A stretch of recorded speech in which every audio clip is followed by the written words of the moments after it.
आज हिसार के अंदर डीएनटी के प्रतिनिधि राय सिंह चौहान एडवोकेट से बात हुई और जनराज पार्टी के राष्ट्रीय अध्यक्ष राजवीर मौर्य से बात हुई। तो उन्होंने जो कुछ कहा, खासकर उन्होंने राजनीति के ऊपर चर्चा की है और उन्होंने इंडिया गठबंधन को, अलायंस को अभी समर्थन दिया है। तो उनके बारे में जो कुछ भी आज बात हुई, आइए मैं लिए चलता हूँ आपको हिसार के कोर्ट परिसर में। हेलो दोस्तों, नमस्कार। मैं हवा सिंह चहल, संपादक आपका संदेश। दोस्तों, आज हम हैं यहाँ हिसार के अंदर और राय सिंह चौहान एडवोकेट हैं जो डीएनटी के प्रतिनिधि हैं और बड़े नेता हैं और पहले ये भाजपा में भी रहे हैं। काफ़ी मेहनत इन्होंने करी है, लेकिन आजकल इनके जो भारतीय जनराज पार्टी है जिसके ये संयोजक हैं, उसने आजकल समर्थन किया है कांग्रेस अलायंस और इस दूसरी पार्टियों का जो समूह है उनका इंडिया गठबंधन का समर्थन में है और कई जातियां की और छोटे मोटे दल भी हैं, वो भी इनके साथ हैं। तो आइए इनसे मुखातिब हैं। हाँ, तो चौहान साहब, आपका संदेश में आपका स्वागत है। नमस्कार जी। तो आप डीएनटी के प्रतिनिधि हो और काफ़ी आपने घुमंतु जातियों का और ख़ासकर आपकी जो जाति है जिसे नायक समाज भी कहते हैं और कानूनन ये एडी जाति से भी संबंध रखते हैं, तो आपने काफ़ी प्रयास किया है जैसा कि हमें मालूम हुआ है। और अभी तक जो आपकी मांग नहीं मानी गई उसके बारे में जो कुछ भी आप करना चाहते हो, तो मैं पूछना चाहता हूँ कि आपने अब ये भाजपा छोड़कर और इंडिया अलायंस में कैसे आप आए, इसके बारे में प्रकाश डालें। जैसा कि आपने बताया, मैं हरियाणा प्रदेश की विमुक्त घुमंतु अर्ध घुमंतु जाति से संबंध रखता हूँ और इसमें प्रदेश की मेरी जिम्मेवारी है।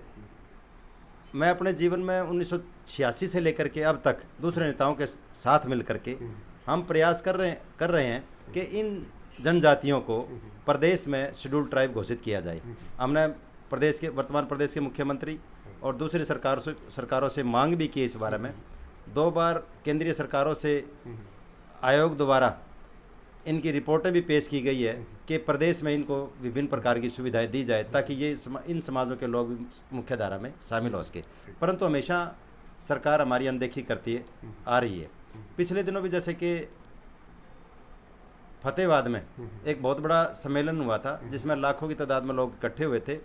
मुख्यमंत्री तत्कालीन मनोहर लाल खट्टर जी ने ये कहा था कि इन जातियों को शेड्यूल ट्राइब कराने बाबत मैं केंद्र सरकार को सिफारिश करूंगा प्रस्ताव पास करके।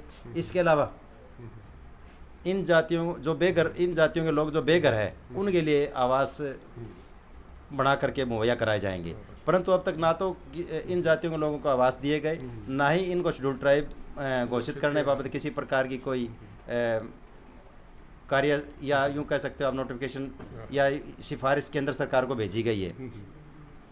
इसके अलावा इन जो भी छोटी जातियों की हमेशा जो डिमांड रही है, हमेशा इनकी अनदेखी रही है प्रदेश में और केंद्र सरकारों में। ये रही विमुक्त घुमंतु अर्ध घुमंतु जातियों की बात को लेकर के। जहाँ तक पहले मैं बीजेपी का कार्यकर्ता रहा हूँ 2017 से 19 तक, हमने देखा कि जैसे कि टिकट वितरण की बात हुई थी, हमने विमुक्त घुमंतु जातियों की जनसंख्या प्रदेश में करीब 7 और 8% है। हमने कहा कि इन जातियों को विधानसभा में प्रतिनिधित्व देने के लिए कम से कम 2 या 3 टिकटें दी जानी चाहिए, परंतु हमारी अनदेखी करके मात्र केवल 1 टिकट जो कि लक्ष्मण नापा जी को रतिया से दी गई थी वो दी थी। इसके अलावा किसी दूसरे साथियों को टिकट नहीं दी गई, वहाँ भी हमारी अनदेखी रही।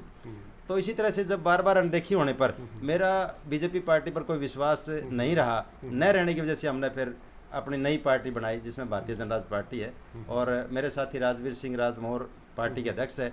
इनको लेकर के हम जो किसी भी जाति, समुदाय, धर्म या जो भी वंचित लोग हैं, आखिरी छोर के लोग हैं, उनको समाज की मुख्य धारा में लाने के लिए हम काम कर रहे हैं। उनके हितों की लड़ाई हम लगातार प्रयास कर रहे हैं। और फिलहाल जहाँ तक हमने एक देश लेवल पर यूँ देखा कि वर्तमान में जो सरकार है, मोदी की सरकार है, तो इसमें बहुत ही मनमानी की जा रही है। जो सरकारी तंत्र है उनका दुरुपयोग कर करके, अभी देखा होगा आपने कि गत दिनों में प्रदेश के 2 मुख्यमंत्रियों को जेल भेजने का काम किया। इसी प्रकार से ईडी और सीबीआई का दुरुपयोग करके आम आदमी को डरा करके चुप करने का काम करती है। और बड़ी बड़ी मीडिया को भी इन्होंने, मैं तो ये कहूँगा कि भाई खरीद किया हुआ है, और वो उसी भाषा में बोलते हैं जिस प्रकार से मोदी जी बोलते हैं। तो इन विकट परिस्थितियों को देख करके लोकतंत्र को बचाने के लिए और संविधान की को रक्षा या सुरक्षा बचाने के लिए हमने इंडिया गठबंधन में शामिल होने का निर्णय लिया था। अब हम जो भी साथी इंडिया गठबंधन के उम्मीदवार होंगे उनकी मदद करेंगे और उनको विजय बनाने का काम करेंगे। ठीक। तो ये थे राज सिंह चौहान एडवोकेट, जो विमुक्त घुमंतु व अर्ध घुमंतु जनजाति जो इनकी समिति बना रखी है एक बड़े स्तर पर, उसके ये प्रतिनिधि हैं और पूरी तरह से ये लड़ाई लड़ते हैं। जहाँ तक इन्होंने बात कही मीडिया की, अब नई मीडिया पॉलिसी जो हरियाणा के अंदर आई है ये भी काफ़ी चौंकाने वाली है, क्योंकि इसके अंदर आम आदमी का जो छोटे अखबारों वाले हैं या मध्यम वर्गीय जो लोग इस धंधे में लगे हुए हैं, उनका इन्होंने नई पॉलिसी के तहत ना तो ये बताया गया है कि ये पॉलिसी क्या है, सबके एक्रीडेशन कार्ड इनके रोक लिए गए हैं।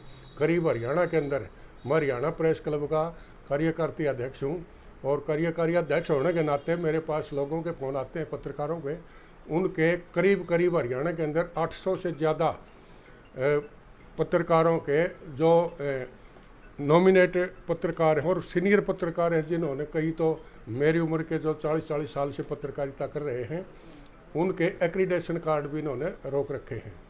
तो हम भी आज इस माध्यम से सरकार से मांग करते हैं कि हरियाणा प्रदेश के अंदर जितने भी एक्रीडेशन कार्ड रोके गए हैं लघु और मध्यम समाचार पत्रों के, उनको तुरंत जारी किया जाए। नई सरकार से हमें कुछ उम्मीद बंधी है, लेकिन अभी तक मुख्यमंत्री से मिलने का समय नहीं मिला है।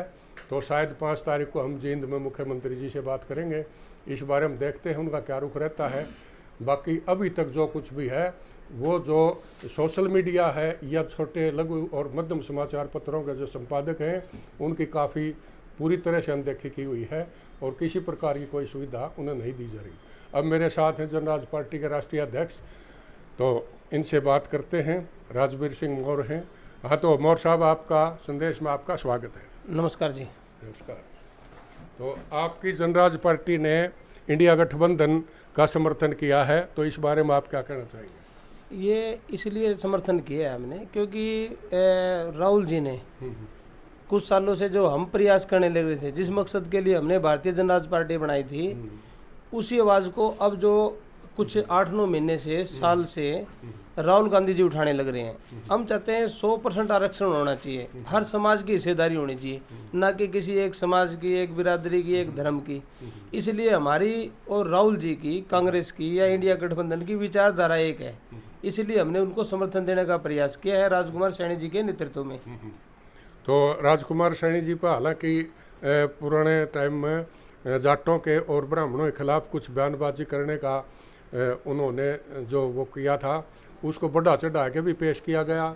और अब उस बारे में आपका क्या कहना है कि कुछ लोग अब भी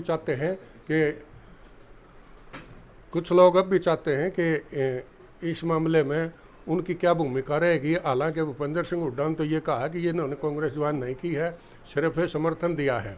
तो इस बारे में आपका क्या कहना है? मेरा ये कहना है और मेरा ये मानना है कि राजकुमार सैनी जी है, उन्होंने आज तक कोई ऐसी बाइट उनकी दिखा दी जाए कि भाई जिन्होंने किसी जाति या मजहब या धर्म के खिलाफ कोई बात की हो, उन्होंने किसी जाति के खिलाफ कोई भी शब्द ऐसा नहीं कहा है। ये तो लोगों ने जो राजनीति करने के लिए है, उनको दरकिनार करने के लिए है, ताकि और कोई नेता हरियाणा के अंदर ना पनपे या कोई नेता और ना बन पाए। इसलिए वो अपनी राजनीति चमकाने के लिए वो खुद यानी ऐसे शब्दों का इस्तेमाल करते हैं। तो ये थे जनराज पार्टी के राष्ट्रीय अध्यक्ष। तो आज इतना ही, अगले एपिसोड में कुछ आपको और बताऊंगा।